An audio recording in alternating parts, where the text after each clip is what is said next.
तर स्थानिक स्वराज्य संस्थांच्या निवडणुकीसाठी अखेर शरद पवारांनी त्यांच्या पक्षाचं धोरण जाहीर केलंय। स्थानिक पातळीवर कोणाशीही युती करा, स्थानिक समीकरण लक्षात घेऊन युती आघाड्यांचा निर्णय घ्या, त्यासाठी कोणतीही अट नाही असं शरद पवारांनी स्पष्ट केलंय। त्यामुळे पदाधिकाऱ्यांना मोकळीक मिळाली आहे। शरद पवारांच्या पक्षाच्या पदाधिकाऱ्यांना स्थानिक पातळीवर अजित पवारांच्या राष्ट्रवादी सोबत देखील युती करण्याची मुभा असेल।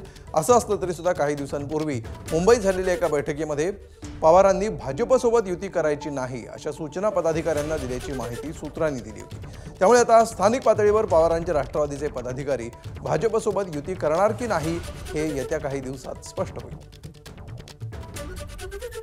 या निवडणुकीत पक्ष म्हणून आपण कधी जात नसतो। याच्या आधीच्या निवडणुकीत आम्ही पार्टी म्हणून या निवडणुका लढवल्या होत्या आणि म्हणून राष्ट्रवादी काँग्रेस पक्ष शरद पवार याच्या वतीने आम्ही निकाल घेतला की त्या तालुक्यात किंवा त्या जिल्ह्यात पक्षाचे जे सरकारी आहेत स्थानिक स्थितीवरून त्यांनी निर्णय घ्यावा, हा अधिकार त्यांना।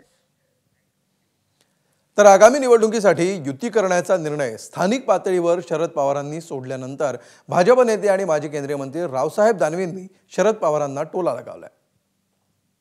10 आमदार निवडून आले, त्यातले 4 सोलापूर मधलेच आहेत, 6 सारे राज्यातले, 6 राज्यात 6 आणि सोलापूरमध्ये 4। काय करतील बिचारे सांगा। आता काय जिथं जमल तिथं, शेवटी कार्यकर्ते बी तर टिकले पाहिजे ना। आता जर काही बंधनं घातले आहे ते बी पळून जातील तर पक्ष डुबून जाईल, त्यामुळे त्यांनी दिली परवानगी।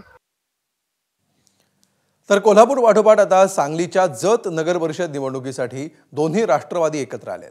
भाजप आमदार गोपीचंद पडळकर यांच्या विरोधात दोन्ही राष्ट्रवादी एकत्रित निवडणूक लढवणार असल्याचं अजित पवारांच्या राष्ट्रवादीचे नेते विलासराव जगताप आणि शरद पवारांचे राष्ट्रवादीचे नेते सुरेश शिंदे यांनी पत्रकार परिषदेतून जाहीर केलंय।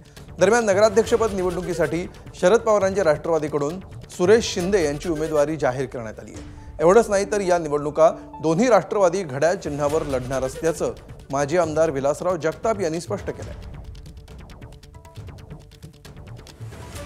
आमची आणि जगताप साहेबांची 2 राष्ट्रवादी काँग्रेस युतीहून या युतीमधनं आम्ही ही निवडणूक लढवत आहे। निश्चितपणानं जनतेच्या समोर एक चांगला अजेंडा घेऊन आम्ही जाऊ आणि निश्चितपणानं 23-0 करू, हे आमचं हे आहे।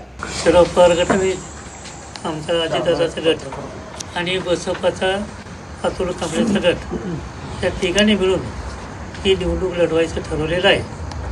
आणि याच्यामध्ये महत्त्वाचं म्हणजे घड्याळ चिन्हावर लढवायचं ठरवलेलं आहे। मग फक्त बसप आहे त्यांनी मात्र त्यांच्या हाती चिन्हावर लढवायचं ठरलं आहे। त्यांना जे सीटा मिळतील त्या पद्धतीने लढवतील, आम्हाला जे सीटा मिळतील आम्ही दोघं मिळून मेरिटनं सीटा काढू।